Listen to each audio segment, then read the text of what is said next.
حضرت سیدنا بکر بن عبد الرحمن رحمۃ اللہ علیہ فرماتے ہیں کہ ہم ایک جنگل میں حضرت سیدنا ذوالنون مصری رحمۃ اللہ علیہ کے ساتھ محو سفر تھے۔ ہم نے کیکر کے ایک درخت کے نیچے بڑاؤ کیا اور کہا، یہ جگہ کتنی عمدہ ہے، کاش اس درخت پر تر و تازہ کھجوریں ہوتی۔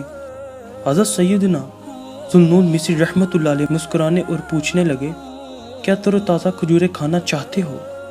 اس کے ساتھ ہی آپ نے درخت کو حرکت دے کر کہا، میں تجھے اس ذات کی قسم دیتا ہوں جس نے تجھے پیدا کیا اور تناور درخت بنایا، ہماری طرف کھجوریں پھینک۔ پھر آپ نے اس درخت کو ہلایا تو اس سے واقعتاً تازہ کھجوریں گرنے لگی۔